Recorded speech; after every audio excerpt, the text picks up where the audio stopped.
தேசத்தின் அமைதிக்காகவும் பாதுகாப்பிற்கும் தங்களது இன்னுயிரை ஈந்த நாட்டின் வீரர்களின் தியாகங்கள் என்றும் நினைவு கூறப்படும் என்று பிரதமர் டத்தோஸ்ரீ அன்வார் இப்ராஹிம் அஞ்சலி செலுத்தினார்.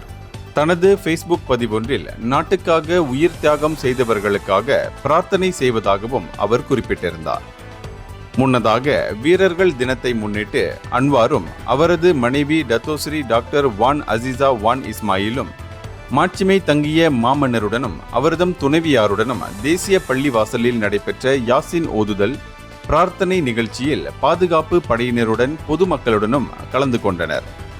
2025 ஆண்டு வீரர்கள் தின கொண்டாட்டம் நாளை புத்ராஜயாவில் உள்ள டத்தாரன் பாலாவன் நகாராவில் நடைபெறும். ஆண்டுதோறும் ஜூலை 31ஆம் தேதி அனுசரிக்கப்படும் வீரர்கள் தினம் 1968 ஆண்டு முதல் நாட்டின் ஆயுதப் படைகள் காவல்துறையினரின் அர்ப்பணிப்பையும் சேவையையும் போற்றும் வகையில் கொண்டாடப்படுகிறது. இந்தியர்களின் இதய குரல் மக்களோசை.